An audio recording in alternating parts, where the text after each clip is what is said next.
Good morning, dear students. In the last lecture, we completed chapter number 15, probability. Today, we are going to start another chapter, that is chapter number 2, polynomials. Talking about basic things of polynomials, we have already studied about polynomials in 8 as well as in 9th standard. We will revise particular things about the polynomials. First thing, in 9 we studied about 3 types of polynomials. 1. Linear polynomial. 2. Quadratic polynomial. And 3. Cubic polynomial. We have already studied that the identification of polynomial or the classification of polynomial can be done on the basis of degree of the polynomial.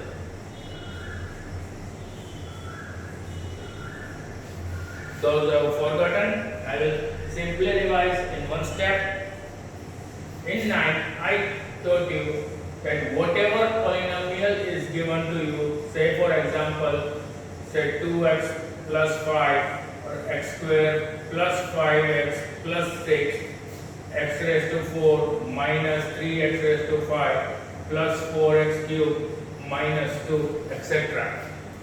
The highest power of the variable term. What is variable term? The terms, the unknown terms which we use as x, y, m, n, t, etc. are all variable terms. The highest power of the variable terms in the given polynomial is termed as degree of the polynomial. If you look at here, the highest power x raised to 1. Look at here, x raised to 2, x raised to 5. So, linear polynomial can be classified as polynomial having degree 1. Having degree 1 is a linear polynomial. Polynomial having degree 2 is a quadratic polynomial. And having degree 3 is a cubic polynomial. This is what we have already studied in 9th standard. Also, in 9 we studied values of polynomial at given values of x. For example, say p of x is equals to x square plus 5x plus 6. Then say we find the value at x is equals to 1. Then p of 1 is equals to 1 the whole square plus 5 into 1 plus 6. That is 1 plus 5 plus 6, which is equals to 12. This is what we studied in 9. To find out the value of polynomial, again related to 9, we also studied one more thing, and that was zero of the polynomial. I take the same example. If we say take px is equals to x square plus 5x x plus 6, and we take x is equals to minus 2, then we take p of minus 2. Minus 2 the whole square plus 5 into minus 2 plus 6. That is 4 minus 10 plus 6. Answer is 0. At a particular given value of x, at a particular given value of x, when we get the value of whole polynomial 0, then the given value of x, here x is equals to minus 2, is called a zero of the polynomial. We'll come to this topic. This is one of the most important topics for 10th standard later on. But first, we are right now revising our 9th standard topics. Along with this, about value of polynomial, then the zero of the polynomial, we also studied remainder theorem. When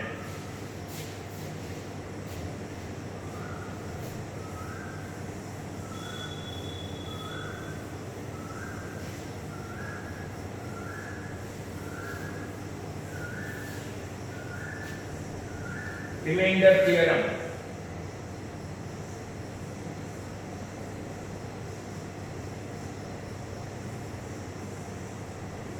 When p of x is divided by x minus a, the remainder is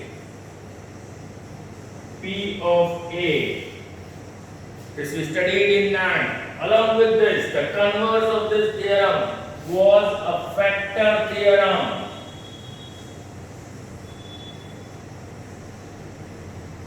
X minus a is a factor of px if and only if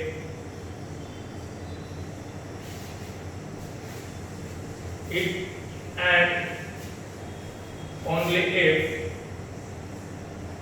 p of a is equals to 0. It also applies for x plus a is a factor of p of x if and only if p of minus a is 0.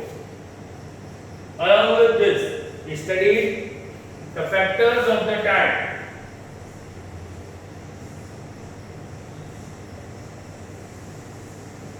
x minus 1 and x plus 1. I taught you the method. If the sum of coefficients of the polynomial is 0, x minus 1 is a factor of p of x, and the other was, if it is not 0, then we go for the different method. We take the sum of odd coefficients of x and the sum of even coefficients of x. If the sum of odd coefficients of x as well as even coefficients of x becomes equal, we say x plus 1 is a factor of the polynomial. Along with this, we also performed long division method. Long division of polynomials.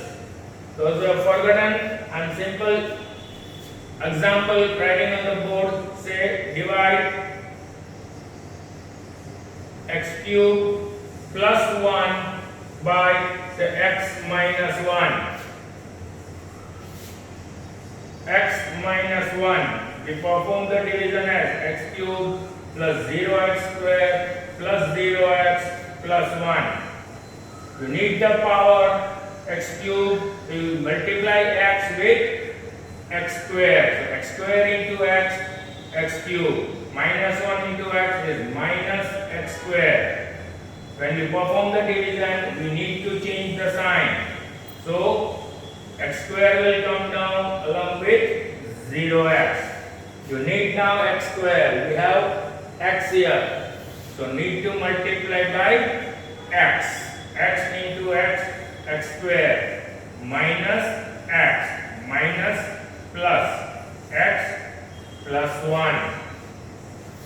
X is already there, so simply need to multiply by 1. X minus 1 minus plus. So the remainder is 2. So we can say that when x cube plus 1 is divided by x minus 1, the remainder is 2. And we wrote the formula. P of x is equals to q of x into S of x plus R of x. Can anyone remember this? The given polynomial is a product of divisor polynomial and the quotient. What is the quotient? The number which we obtain and up is a quotient, and the remainder polynomial. If we get the remainder number or in terms of polynomial, it is called remainder polynomial. This formula also we studied in 9. So this was some basic things about our 9th standard revision. Now we go back again to the main topic, and that is about zeros of the polynomial.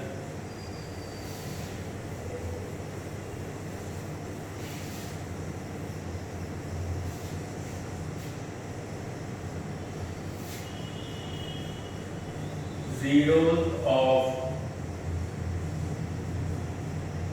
polynomial.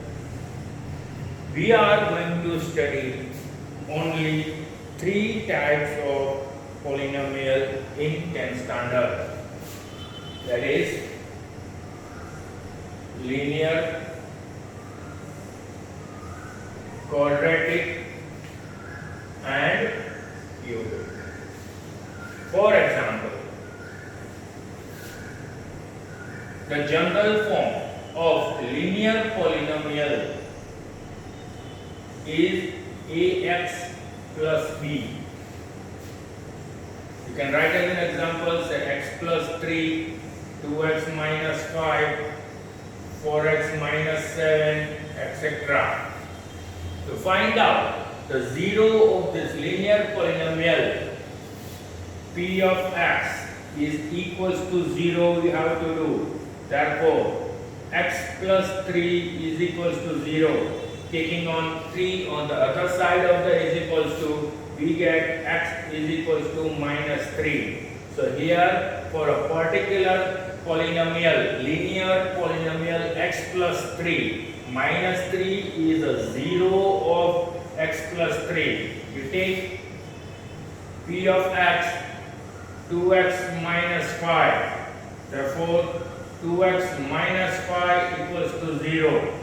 2x is equals to 5. X is equals to 5 upon 2. For this particular sum, x is equals to 5 upon 2 is a 0 of linear polynomial 2x minus 5. Always remember one important point.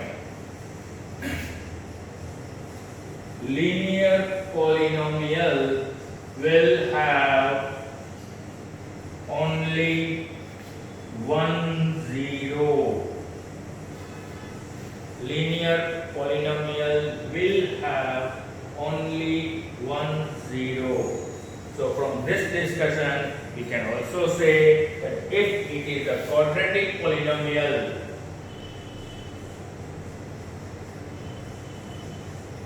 then mark my words, if it is a quadratic polynomial, it has maximum 2 zeros. If it is a quadratic polynomial, it has maximum 2 zeros. And if it's a cubic polynomial, it has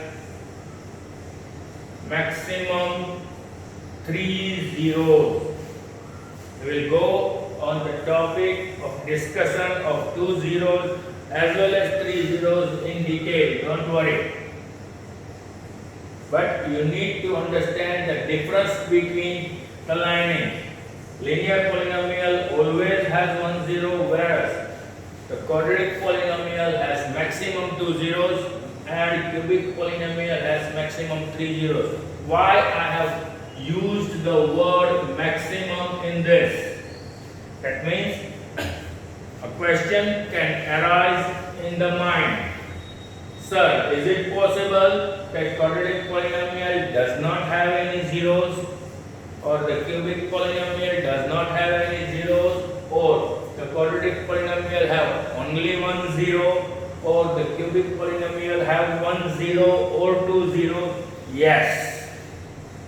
There are certain categories in which or according to which there is a possibility that quadratic polynomial may have no zeros or 1 zeros or 2 zeros. Say for example,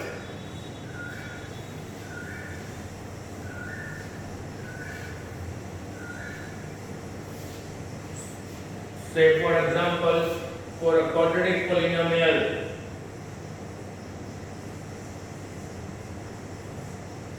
if a given quadratic polynomial, if the given quadratic polynomial is not in proper factorizable form, I repeat the words, if the given polynomial is not in proper factorizable form, say for example, x square plus x plus 1, we cannot factorize with using our identities and factorization method which is studied in 8 and 9. So in this condition, this polynomial x square plus x plus 1 will have 0 zeros. That means no zeros. If the quadratic polynomial is in a factorizable form and it is a perfect square polynomial, if we factorize this, x square plus 6x plus 9, the factors obtained will be x plus 3 into x plus 3. Both are the common factors. So in this case, we say that we'll have only 1 0 and the third one, say x square plus 5x plus 6. When we factorize this, we get x plus 2 and x plus 3. We get two different factors. As we get two different factors, we say we'll have 2 zeros. Now this is the reason. This is the reason why I told that quadratic polynomial have maximum 2 zeros. It also applies for the cubic polynomial. If the cubic polynomial is not able to factorize, it will have 0 zeros. If the cubic polynomial is factorized, but all the three factors obtained in the cubic polynomial are same, say x minus 1, x minus 1, x minus 1, then it will have only 1 0.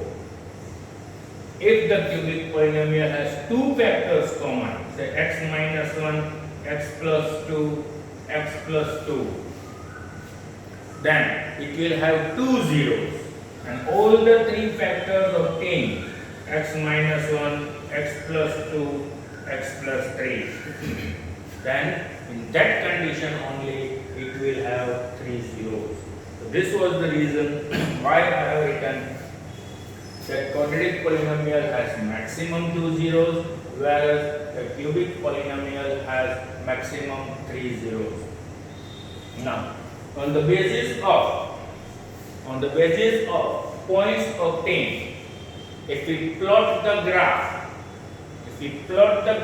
of the given polynomial, you have to understand one basic rule only. You have to understand one basic rule only. Number of times the graph touches the x-axis, the given polynomial has that much zeros.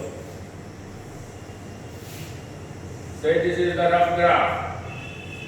The graph is touching x-axis one time. So it is have 1 0.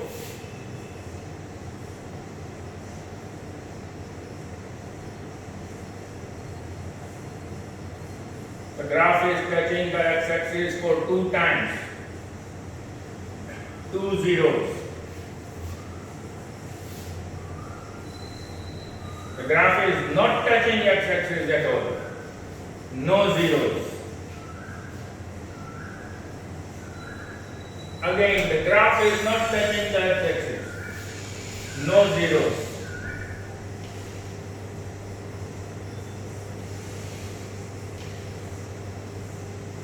The graph is touching x-axis for 1, 2, 3 and 4 times.